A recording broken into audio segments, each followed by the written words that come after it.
Don't do what I'm doing. I'm behind the wheel.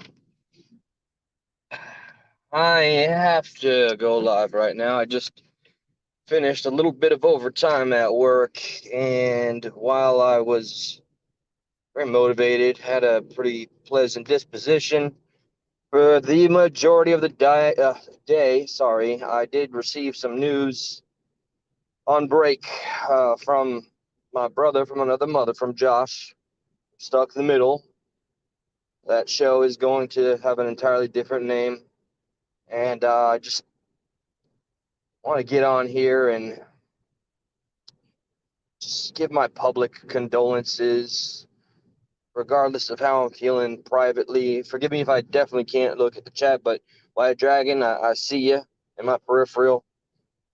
I'm hoping that I'll find the motivation to do a special live of a specific case. But what's in my heart right now is that Josh and I both lost a very good friend, somebody that I really regret more than anything right now.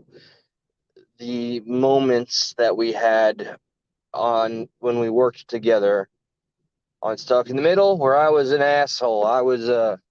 And of course, I remember it all started.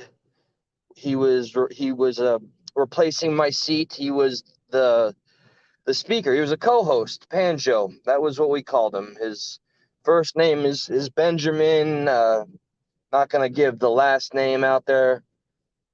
Our boy Panjo and Benjamin passed away today at 4 o'clock in the morning, or that's when he was found.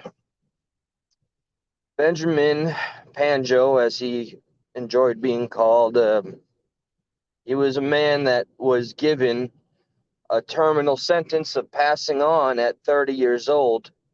And that fighter, that warrior, he lived for about 8 or 9 more years than he was supposed to. He was the sweetest person I ever knew. I'll forever regret that of course, when I was a drunk asshole, I snapped at him, and then it manifested into the silliest beef ever. I thought he was saying petty little jabs, taking petty jabs at me, and it's amazing how immediately I find myself filled with regret, even though for the grander part, he and I were friends, and I'm so lucky that we left on a positive note, that we were speaking as friends again, that we got to say, hey, I love you, man. We hugged each other, and I'm gonna miss him, and I'm gonna beat myself up, because that's what we do when we deal with loss. We become very selfish. It becomes about us. That's the perspective Josh told me.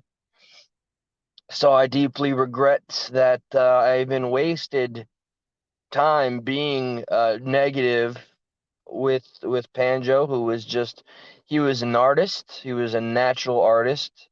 He was like a hippie, a bohemian. He was a great musician. He was talented in every which way. He could draw. The man could do everything, and as far as I'm concerned, could do no wrong. I it is truly amazing.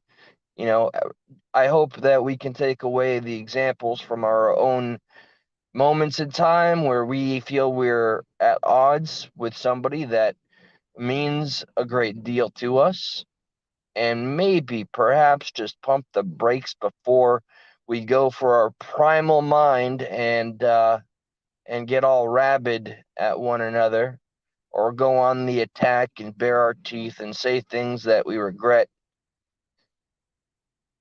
It's immortalized. I mean, those episodes are still up there. Thankfully, the reconciliation is up there too, and our private conversations are still with me. Panjo, my brother, I wish we could have spent more time together, and rest in peace. It feels so unfair. It is unfair. He deserved a full, long life. I don't remember what exactly the condition was. I just knew that That man was prescribed a lot of medication and painkillers, and he was in a lot of pain, a lot, and now that pain is over. But he had a zest for life like nobody else. And I always admired he really did love to smoke. If he could smoke instead of relying on strong painkillers, he would do just that. He had the strength and the perseverance to fight his battles without turning to, the narcotics and the numbing out. He was too passionate to accept or concede to pills that would stupefy him. He was too intelligent for that. So I'm gonna probably, I don't know, I'm gonna think about this for a bit. I really was all hyped up to do a special one at that, a specific case that I've compiled a lot of footage and I wanted to showcase that and tell an actual story. This could have been like the first pre-record that I send off to actions not distractions to help me out with the edit, but this story I do believe could be told live, and it's such a story that I'd love to see real time responses and engage with y'all. But right now, I'm feeling the exhaustion of keeping that artificial fake ass smile at work while I could only think about the loss that we went through today.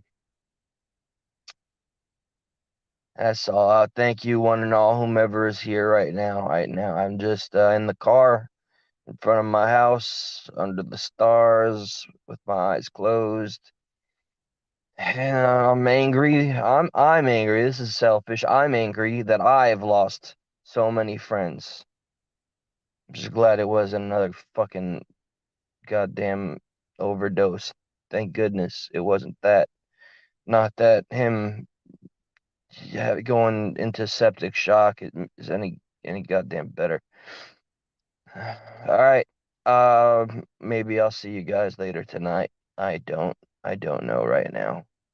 Thanks for being here.